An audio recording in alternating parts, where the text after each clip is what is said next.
राम बोल सियावर रामचंद्र की जय। पवन सुत हनुमान की जय। उमापति महादेव की जय। सो कवि बस कछु कह न पारा, हृदय लगावत बारहि बारा। बीधि मानव राम मन माही, जहि रघुनाथ न कानन जाय। सुमिरि महेश ही कह निहोरी, बिनति सुनहु सदा शिव मोरी। आशुतोष तुम अवठर दानी, जान आरती अर हरौ दीन जनु जानी। तुम प्रेरक सबके हृदय, सोमति राम ही देहु। बचनु मोर तज राही, हर परिहरि सिंह सलेहु। सियावर राम जय जय राम। आज सुहो जगत सुजसु नासाओ, नरक परो बरु सुरपुर जाओ। सुख सुख दुसह सुहावहु मोई, लोचन ओट राम जनि होई। असमन गुण राव नहीं बोला, पीपर पात सरिस मन डोला। रघुपति पितहि प्रेम बस जानी, पुनि कछु कहै मातु अनुमानी। देश काल अवसर अनुसारी, बोले वचन विनित विचारी। तात कहूँ कछु करहु टिटाई, अनुचित छवम जानि लरिकाई। अति लघु बात लागी दुख पावा, काहू न मोहि कई प्रथम जनावा। देखि गोसाई पूछे माता, सुनि प्रसंग भय शीतल गाता। मंगल समय स्नेह बस, सोच परिहरिह। आय सुदेय हरसिय, कहि पुल के प्रभु गात। सियावर राम जय जय राम। धन्य जन्म जगती मलतासु, पितहि प्रमोद चरित सुनि जासु।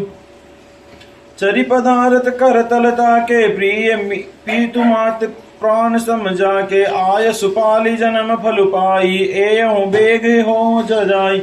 विदा मातु सन आवहु मागी, चलेउ बरहि बहुरी पग लागी। अस कहि राम गवन तब कीना, भूप शोक बस उत्तर न दीना। नगर व्याप भी गई बात सुतीछि, छुअत चढ़ी जनु सब तन बीछी। सुनी भय सकल नर नारी, बेली बिपट जिमि देखि दवारी। जो जय सुनई धुनई सिरु सोई, बाढ़ बिसाधु नहीं धीरज होई। मुख मुखाई लावी, शोक न हृदय समाय। मनहु कर्ण सरस कटकई, उतरी अवध बजाय। सियावर राम जय जय राम। शोक के विशेष होने के कारण राजा कुछ कर नहीं सकते। वे बार बार श्री रामचंद्र जी को हृदय से लगाते और मन में ब्रह्मा जी को मनाते हैं कि जिससे श्री रघुनाथ जी वन को न जाए। फिर महादेव जी का स्मरण करके उनसे निहोरा करते हुए कहते, हे सदाशिव, आप मेरी विनती सुनिए। आप आशुतोष हो और डर दानी है, अतः मुझे अपना दीन सेवक जानकर मेरे दुखों को दूर कीजिए। आप प्रेरक पूर्वक से सबके हृदय में हैं और आप श्री रामचंद्र जी को ऐसी बुद्धि दीजिए जिससे वो मेरे वचन को त्याग कर और शील सने को छोड़कर घर में ही रह जाएं।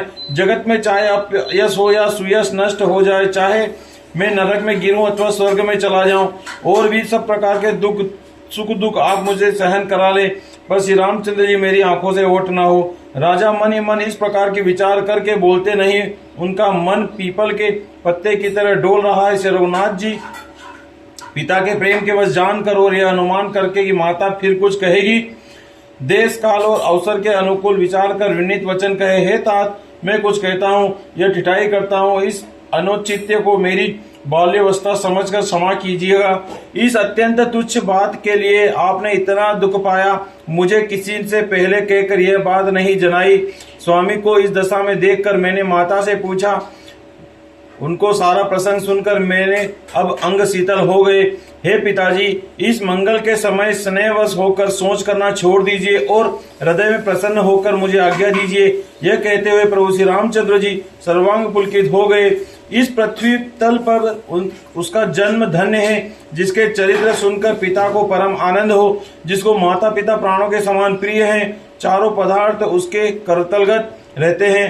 आपकी आज्ञा पालन करके और जन्म का फल पाकर मैं जल्दी ही लौट आऊंगा। अतः कृपया आज्ञा दीजिए, माता से विदा मांग आता हूँ, फिर आपके पैर लगकर को चलूंगा। ऐसा कहकर तब श्री रामचंद्र जी वहां से चल दिए। राजा ने शोकवश कोई उत्तर नहीं दिया। बहुत ही तीखी बात नगर भर में इतनी जल्दी फैल गई, मानो डंका मारते बिच्छू का विष सारे शरीर में चढ़ गया हो।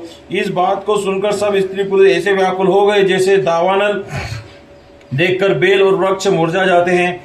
जो जहां सुनता वहीं सिर धुनने लगता। बड़ा विषाद है, किसी को धीरज नहीं बंधता।